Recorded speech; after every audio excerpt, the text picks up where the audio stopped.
Welcome back to Ozarks Tonight. Today we are learning more about a new program coming to a high school here in Springfield. And the goal is to teach students how to identify and respond to signs of mental health issues among their peers. So joining us now to talk to us a little bit more about this program is Ricky Barton from the Community Partnership of the Ozarks. Ricky, thank you so much for being here with us. Thank you for having me. So this is a very unique program and a lot of people are involved. It's a partnership between you guys, Community Partnership of the Ozarks, Springfield Public Schools, the National Council for Behavioral Health, and Lady Gaga's Born This Way Foundation that brought this program here to Springfield, specifically Kickapoo. Yes.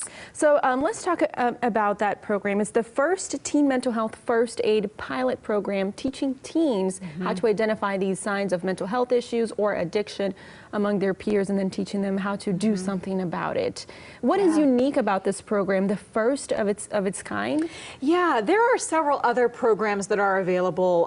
One is Signs of Suicide, and Springfield Public Schools works with us to implement that as well in 8th and 9th grades.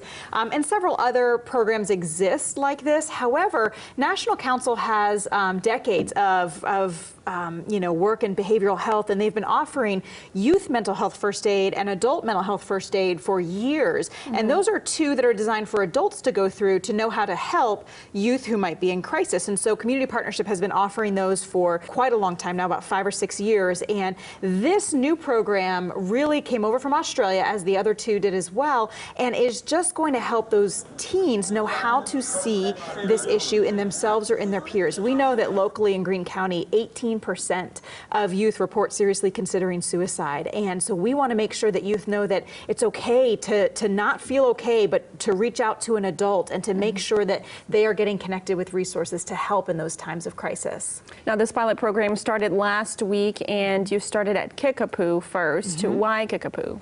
So Kickapoo was the high school that was selected by Springfield Public Schools. It's the largest high school that I believe in Springfield, and so they decided they could reach the most students that way. So we're hitting all 10th grade students, sophomores at Kickapoo. They'll be reached with this program, and that will all happen over the next 2 months. And then in the future, will once students go through the program and they learn how to identify these signs and symptoms that they think might be something concerning, what next? What else will they learn? Who do they go to? How do they go about telling maybe an adult or asking for help? Yeah, this curriculum is really, really powerful because, like you said, it teaches them the signs to look for, kind of what they might identify in a friend or in a peer, and then how to listen to them about how they're feeling and engage in that conversation, but then to follow that up by connecting them to a trusted adult. So that could be someone at school, that could be a family member,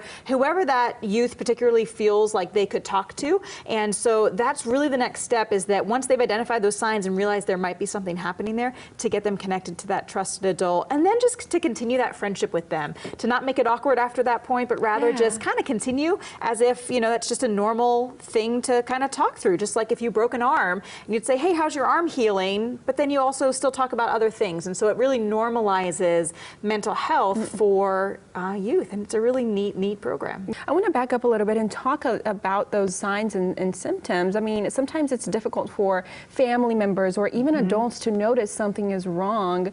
What are some things we are teaching teens to look out for and start asking questions about? One of the major signs is really any change that's significant. If it's something that someone has enjoyed doing for a long time and suddenly they just stop and don't replace it with anything, that's a pretty big sign. Isolation or withdrawal, talking about death or talking about a lot of sadness, really any kind of major changes along those front are what the students learn to identify. And what we really want them to take home from that training is, if your gut's telling you something, that something might be off with a friend, follow up and just have a conversation. And there may be nothing wrong, but if you're seeing that over a period of time, it's probably time to have that conversation and then talk to them about getting connected to an adult. You mentioned talking about death and talking about sadness. When I have covered stories surrounding suicide in the past, one of the things I was told is that, it's a myth that you can't ask about it, that it might, plant an idea in someone's head or something, that in fact you should should ask if they're thinking about something serious like that. Yes, absolutely. That really is a myth that you'll put the idea in their head or cause them to attempt. And the truth is that that's not the case. If they weren't thinking about it, then by asking, you haven't put that idea in their head. And if they are thinking about it, by asking them that, you actually open up the door for conversation and show yourself to be a safe person who's not scared to talk about that.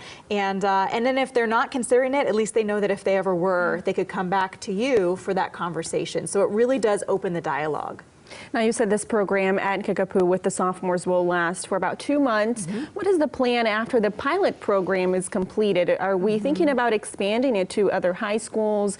Are we thinking about the funding to make this a permanent training for all high schoolers in Springfield? Yes, we are. So the goal is that after this pilot, they'll probably make some adjustments because, like you said, it's the first time that it's been in the United States. So it's adapted from Australia. There's a lot to kind of, tweaks to work out.